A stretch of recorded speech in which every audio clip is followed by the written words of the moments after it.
I'm off to Essen to one of the biggest board gaming fairs in the world and cannot wait. So let's see what games we're most excited about.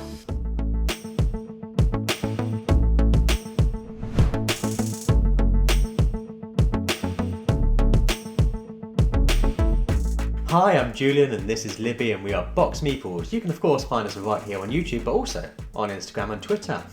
So yeah, the big annual Essen show is around the corner. Essen Spiel in Germany. I can't go because I've got to unfortunately work. But I can. You can. You're heading over there with some of our friends. Yes. And you're going to be digging out the games that we are most excited about. You've got 2 days there. I have, just 2. I feel like it's such a big show, it's not going to be long enough, but I'd rather be there for 2 days than for no days, so I'm just going to have to run around the halls and try and be quite specific in terms of what things I'm interested in and go beeline to them. So there's going to be literally thousands of games there. Oh yeah, I mean, there's thousands of new games, let alone the rest of the games that are there as well. The list of new games that you can find on sort of the exhibition booklet or on the BGG list is extensive. It is, yeah. So we've been through that and we've both selected 5 games that we are most excited about. Yes. So we did the lists kind of separately, but you did refer back to my list to make sure that there wasn't any overlap. Yeah, you'd already done yours. I was a bit busy, so I just thought, well, I'll make sure I don't mention any of yours when I do mine. There are a couple on there that probably might have made mine, but that means that overall we get a couple more on the list. So yeah, without further ado, one of the games I'm really excited about is a game called Arborea, which is from Alicat Games, who I know from Eternal Palace. I got from them. Yeah. Have you heard about this one? I don't know that much about it actually. I feel like I can visualise the box, but that's about as far as it can go. Yeah, so it's a game that's going to be coming to Kickstarter next year, but they're showing it off for the first time at Essen, and it hasn't really caught the attention of many people, which I'm quite surprised by. Maybe the reason I'm most excited by this is because it reminds me a bit of Bitoku. It has that kind of Studio Ghibli style artwork, another beautiful board. There's not a great deal of information on it at the moment, but from what I've heard, it's by a designer called Danny Garcia, and it's about worker placement with a kind of risk and reward type scheme. I think it's the longer you leave your workers on certain tracks, the better the reward you're going to get from them is. So like a push your luck kind of situation. Yeah. Interesting. But like I said, the reason that I'm attracted to this is I quite like Eternal Palace, and they've also done various Dice Hospital style games in the past. So Alicat Game have got a good track record for games that kind of appeal to me. But they've called this a medium heavyweight game, which is that's kind of my sweet spot.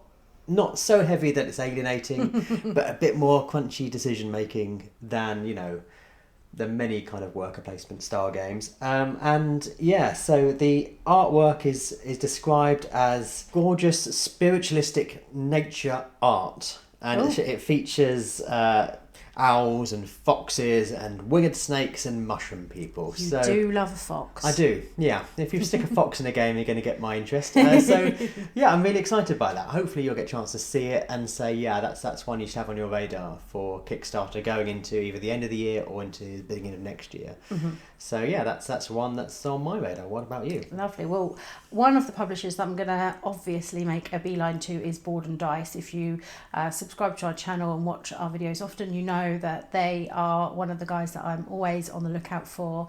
And I mention Yado quite frequently, which is from those guys. Now, there's actually a couple, so this is a little bit of a cheat. So I think that I'm probably most interested in Terracotta Army, which I know a lot of people saw at Gen Con, but obviously we didn't have the opportunity to do that. So for me, it'll be the first time to have a look at that. I really like this sort of idea of that theme. It has an interesting dice wheel thing going on. You get to build the statues, which seems super fun. So I'm really interested in that idea.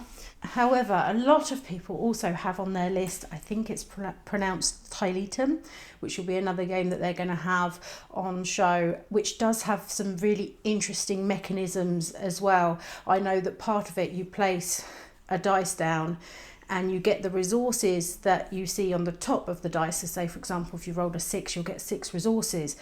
but you get the sort of power of what's underneath that. So your sort of power to do something is only at a 1, whereas if you only get the 1 resource, then you've got 6 amount of power to go off and do something. And that sort of concept and idea of having the flip side of the dice, meaning and doing 2 different things, I find quite intriguing, and I would like to hear more about that.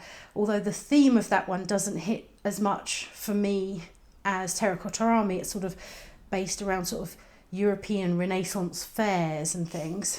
And I think for you, potentially looks slightly on the too beige side. Yeah, if a game's heavily beige, I get put off. I mean, and there are a few games that are out actually that could easily have made my list, but I haven't included some of the beige factor on my list because I don't think that we'll necessarily play them together. Okay. So therefore there are other games that I think would be better for us for our collection.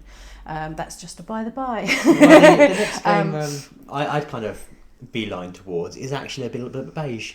Oh, it's a touch beige. Gosh. It's a game called Lacrimosa.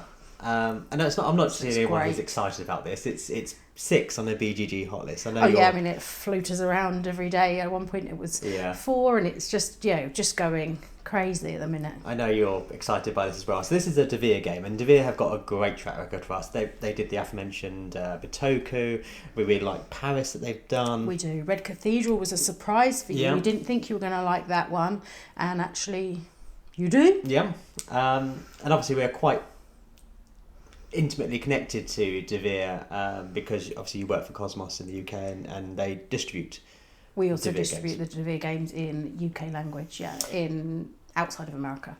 But so Lacrimosa, it looks great, although a little bit beige. The box though looks fantastic, and I just love the theme of it. I love the idea that you're creating the ending to Mozart's last movement, the Lacrimosa, which is, it's an intriguing concept, and you're trying to convince his widow that you are worthy of finishing the piece, the latest Spotify entry. You're trying to, you're finishing off his MP3, and to do that you have to convince her by putting on various symphonies by the great composer around Europe, and I think there's lots of kind of really clever mechanisms that are kind of interplaying together, and I think the player boards themselves look amazing because all the cards are divided into 2 halves, and if you slot them into the top of the player board you get access to the top part of the card, and if they go in the bottom of the player board you get access to the bottom part, and then you're kind of deck building around that,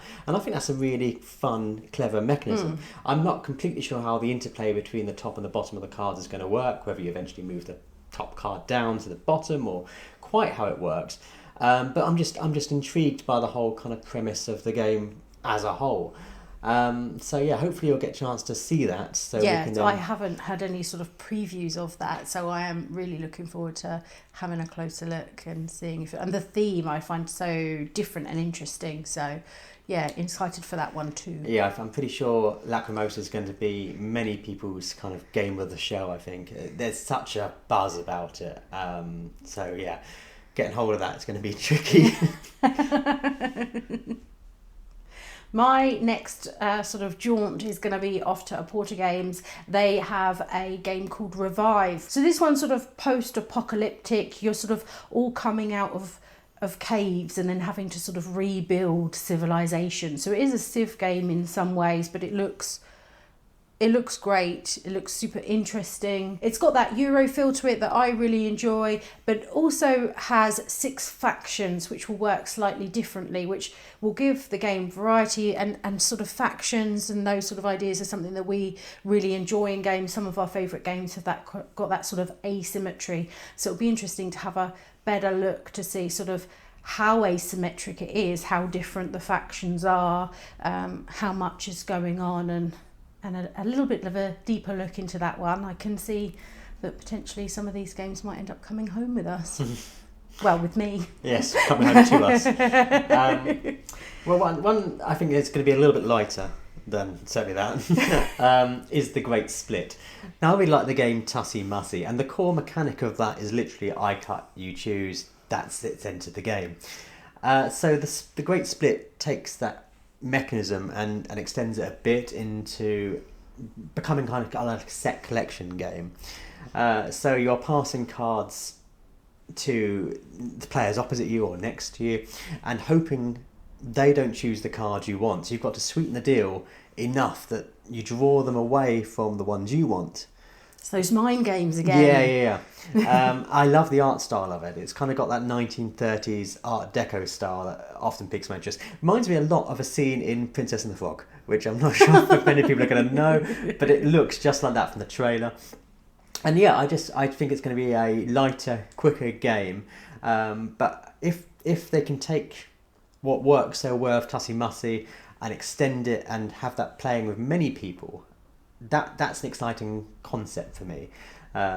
Trying to not just convince one player that you don't need that, to convince many people that no one needs that. Sounds like a challenge that I'm looking forward to playing, and it looks like a really lavish production. And that's coming from Horrible Guild, so if you can head over to them while you're there, that'll be useful for me. Fab. I might as well have a look at what else they've got whilst I'm there. Next trip on my list is to Fantasia Games. Yet again, another one that I really wanted to back at crowdfunding and didn't, and then I've regretted it and tried to get back in there again, but it seems like they are going to have games available at Essen. Super excited to go to Fantasia Games for Endless Winter. Yeah. Now, this is a game that does deck building, but also worker placement, which is a great sort of mechanisms that we've really enjoyed in a lot of other games. So obviously Lost Ruins of Arnak, if you watch us, you'll know that we like that one. Dune Imperium combines those two. And I feel like those two have got something different going on. We like them sort of kind of equally-ish, but we pull them out at different times. We don't necessarily sort of tussle between the two, so I would want to make sure with this one being a similar sort of combination that it sort of has its own space and feels its own sort of moment, rather than having to sort of debate as to which one we got off because they were similar-ish. So I'd need to make sure it's doing its own. Those are kind big of thing. shoes to fill. So getting a game that's going to top, particularly Arnak. And if it's doing the same thing, it's going to have to be a pretty darn good game to be able to make me want to play it over Arnak. Pretty darn amazing. It's a nice big box. I like a big box. Yeah. The production looks fantastic. I know they do have some sort of more deluxe editions and others, so I don't know what's going to be available in terms of different versions and stuff. And it seems from what I've read that you are going to have sort of an interesting decision space as to, do you sort of use your cards to power up one of your workers and have sort of an amazing turn, or do something great all in one lot, but then later in the round you're sort of handicapped a bit because you've used everything, or do you kind of have to sort of spread the love around to the different workers in the round and see sort of what you can do, and that's interesting, how you maximise your round rather than just your one turn, and what that's going to leave you with, the sort of temptation to just go in guns blazing. Could be interesting. So I definitely am really interested in seeing a bit more of that, and maybe seeing if it fits in the car boot. One you might have to make space for in that car boot is another lighter game. All of my, seems my games are much lighter and family based than yours, but I quite like the look of Animals of Baker Street, and that's from Yellow Games. We've been playing increasingly more kind of adventure games from Cosmos, exit games. We played a lot of the Unlocked games. We started playing Chronicles of Crime, and I really enjoy those kind of investigation type games. However, they're not very family friendly, and so to be able to experience that kind of mystery style games with my daughters is something I think I'd quite like to do. And this one looks great. It's written by a famous children's author called Clementine Beauvais, and it's also been worked on by Dave Neal, who's made various Sherlock Holmes games. And obviously, this isn't a Sherlock Holmes game, but you can see the kind of the echoes of that in the animal-like characters that are solving crimes. Reading through the instructions, there's not a great deal of information on this online, but reading through the instructions, It looks like you're drawing cards and solving mysteries, similar to the kind of aforementioned games. So if we can kind of have that experience with the girls, I think that's going to be lots of fun.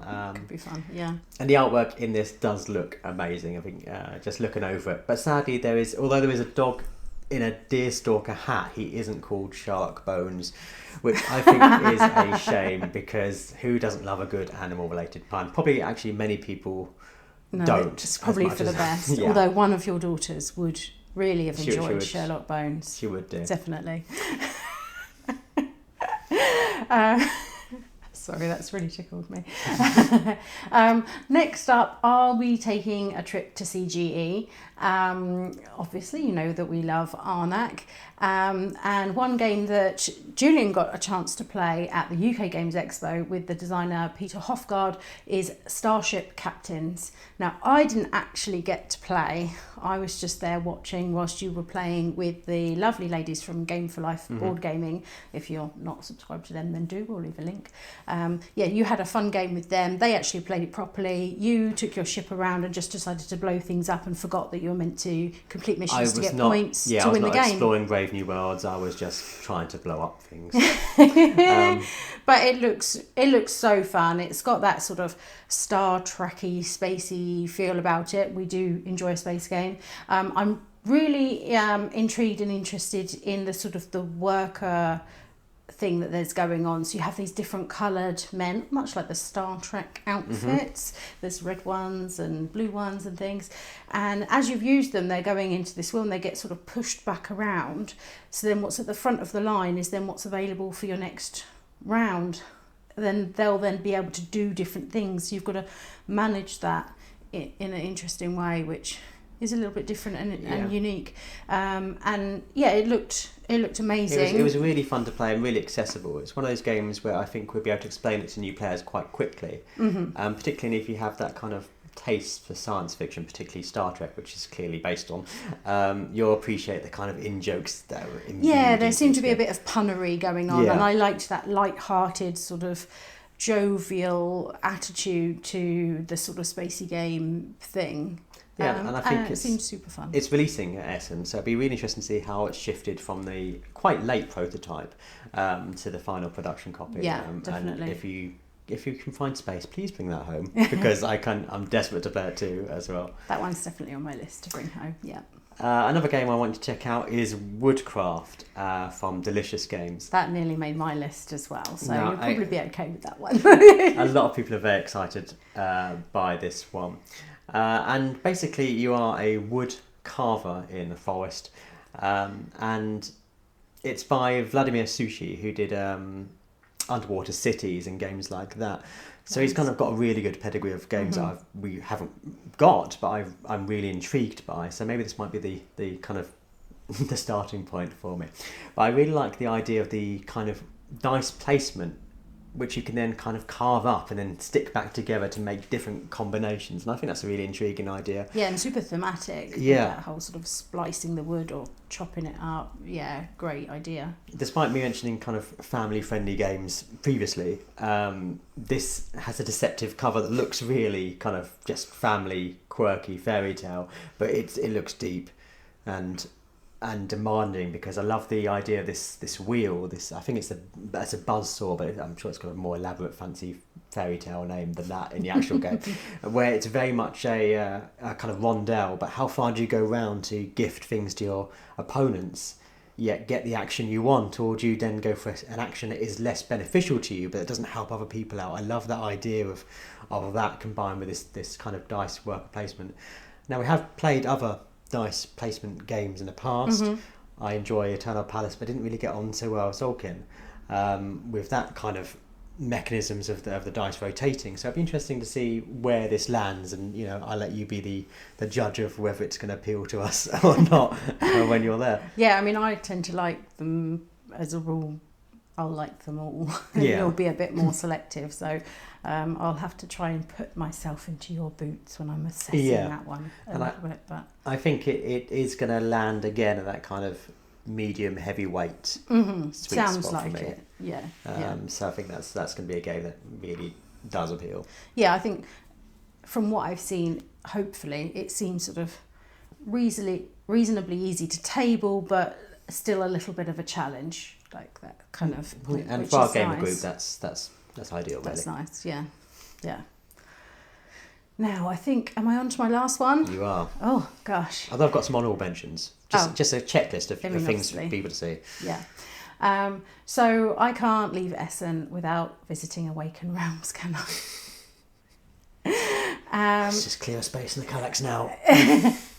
And yet another one that I thought about doing on crowdfunding, didn't quite happen. I think that you reminded me earlier that we didn't back this one because we just got Eclipse, which is just ridiculous reasoning. Has no sense whatsoever, apart from they're both spacey games. So Awaken Realms has ISS Vanguard there, and that I think is really intriguing. It's a co-op spacey game, which I think will be interesting. That's sort of a different concept. It seems much more story-led. A lot of the spacey games you find you're sort of all in your ships and you're driving about, you've got that sort of 4X feel and see who you can shoot on the way kind of thing. But this seems to have a much different feel about it. You seem to be more concerned with how your different types of crew are going on, what you're discovering on the planet, what different sort of challenges might come your way because of what planets you've then explored, and much more story co-op-y. So it seems like quite an interesting tale. And of course, being Awaken Realms, the production's going to look amazing. So yeah, that's one that I think definitely will tick some different boxes from the other ones that we have on our shelves. So definitely very intrigued to see what that holds. Yeah, it was a Kickstarter I'm definitely aware of us having our eye on, but being in Britain, lots of these games become prohibitively expensive once the kind of Kickstarter wraps up, because you've got to add on VAT and you've got to add on postage, which has become very, very expensive. Yeah, so shipping is, it's become a big consideration now with which Kickstarters we back. And obviously for those big, heavy games, both, literally, which are stuff full of miniatures, the amount it's going to cost to post those does make them less attractive. So if you can get your hands on it and then carry it home, then ignoring the petrol weight, it's going to add to the car. It's going anyway. So yeah, I think that's one. Yeah, I mean, shipping is difficult. You tend to want the deluxe version when you're kickstartering, which obviously does add an element to it, but it seems quite sort of the stumbling block when a game's that is going to come to retail at sort of £40 or £50, you're going to be spending sort of 3 times that to get the Kickstarter version. And I know that obviously you're going to have a better game and you're going to get it earlier, but when you've got life to deal with, it's a big premium to pay for early yeah. access and that slightly more luxe version.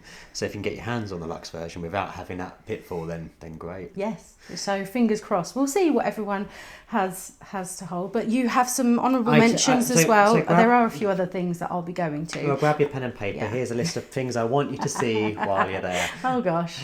So Star Wars The Clone Wars, this is the pandemic version. You love a pandemic, I so do. This is interesting because we also love the Star Wars theme, so intriguing. The reason I'm not immediately super excited about this in the way you thought I would be was because when I play a pandemic, because I play pandemics now so much, the reason I haven't got like those hot zone games is because they're slightly stripped down, slightly lighter versions, and I don't want a lighter version of Pandemic. I don't play the app version without expansions in there. We played 2.5 of all the legacy games, and they just build in complexity. So the idea of going to a lighter version of the base game does not appeal at all.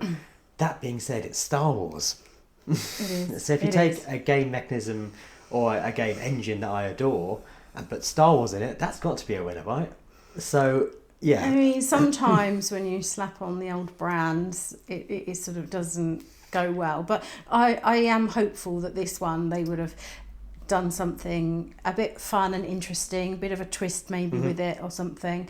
So I'll definitely check that one out. Well, and see. I recently saw Matthew Dew talking about the World of Warcraft pandemic game, and he said that's his favourite pandemic game. So even if they just taken that one and maybe made it closer to or Fall of Rome or the Cthulhu one, so something that's a bit different from the Pandemic kind of base game, then yes, have a look at that. Yes. Obviously, there's some games we've talked about throughout the year that I'd be keen to check in on. Still, Colosseum has gone through various production process now, and we're getting closer to a finished version of that, so it'd be nice to check out that and see how that's going.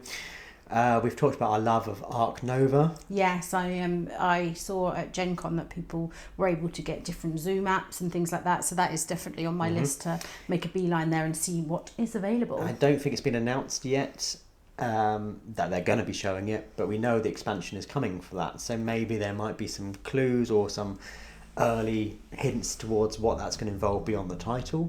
Tokaido Duo we saw briefly at UK Games Expo, but I know it's launching at Essen, so it might be a chance to get hold of that, and know the designers are going to be there as well, so that's always appealing. There might be some extra promos available there. So things like Overboss Duel as well, we know that's coming. I love Overboss. You do. So a chance to kind of get a gauge on whether that will work better for us to play at 2 players, although I think Overboss works perfectly fine at 2, so I don't quite know how they're going to tweak it to be better for 2, but even just having some more tiles to fit to the game would be good. And finally, Ahoy. Now, it's no secret I love Root. We have a kind of dedicated Root group I play a lot of Root with, so if we can have a Root-like experience with perhaps a different game, then great. If it's not better than Root, then we still have Root. Yeah, it needs to somehow have its own space within that sort of fun asymmetric thing, because it would need to be that the group that we play Root with would sometimes choose Root and sometimes choose Ahoy. Yeah. So need to have a little look at that. They recently went back to Vast and they said, we can see why the building blocks are Root here. But it seemed no one wanted to play Vast after playing Root. So maybe we are just so wedded to Root that nothing else is going to deviate from us. But if a game it could be Ahoy. Yeah. One that I forgot to mention earlier, whilst I am looking at Endless Winter, they also have a game called Unconscious Mind coming out, which the whole I don't know anything about it apart from what the box cover looks like. So I will investigate that whilst there. But that whole idea of sort of what's going on in the sort of inner workings of your mind sounds a bit intriguing. So Deal with the Devil is one that hasn't made my list because it's a 4-player only game. Now we most often play it 2. I had heard great things about Alchemists, which is the same designer as this, and people are sort of suggesting it's sort of revised version, a few tweaks here and there, better app, etc.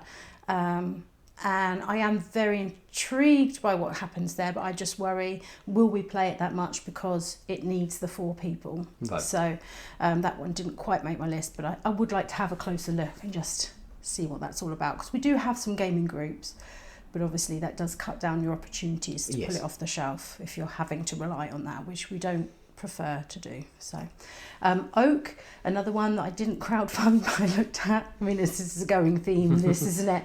I'd love to see that. I think the artwork of that looks amazing, and I think that there will be a little bit more there. So yeah, I'd like to look at that. Crossing Oceans. Now it's got a picture of sort of like a Titanic-esque kind of boat on the front of it. That's probably all I can tell you about the game. I have seen some other stuff, it's just not quite coming to mind. But, I love a game with a boat in it. That seems a theme that's always going to sort of bring me in a little bit. So I do want to know more about that game. We played deck chairs on the Titanic at the UK Games Expo, and I did enjoy that. I don't think it's a game that I would necessarily have on my shelf, because those sort of puzzly games I like, but they don't sort of call to me on a gaming day. I feel like they're a bit more filler for me. So I did really enjoy that experience, but I don't know if it's one I'd buy. Whereas this one, for Titanic-y sort of boaty look, maybe would be I think it's intriguing. I've seen bits on this, and it's kind of a pick up and deliver style game. Sounds a better mechanism. So I think that'd be more appealing to us. One also that actually more of a family weight one. I think there's one called Pan's Island, so as in Peter Pan. So that would be interesting to see whether I think that it is something that your girls would engage with, that they would have fun with. Is it a bit too old for them still or not? Or maybe it's too young for them, who knows? With any children's game, it's kind of getting that sweet spot, isn't it? Exactly. For the right age group. And trying to make it so it's a game that's not just okay for 5 minutes with them, that it is going to last a little bit, and it's that sweet spot for a year or so. Not just a couple of weekends. But yeah, like the theme Pan and a sort of Disney-esque sort of feel, always going to be a winner. So I would like to sort of see a bit more about that one. And lastly, Sky Mines. Okay. More spacey kind of stuff, obviously. How different is it to the other spacey sort of games? I've got quite a few on my list already. Wormholes again, another spacey kind of one that people have been talking about a lot. So yeah, there's lots to investigate, lots to see what I can see, how much time am I going to have.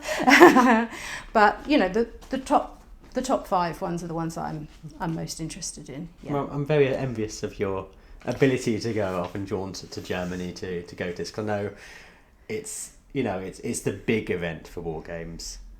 It is certainly in Europe, if not globally. It's going to be so much bigger than the UK Games Expo, and we thought that was massive. So I'm going to have very sore feet. Yeah, I'm very envious of you being able to do that while I'm stuck back here, beaving away, and hopefully you'll be able to get some content when you're there. I'll try and report back a little bit as I can and see what we can do about that. Or certainly some stories to tell and to share.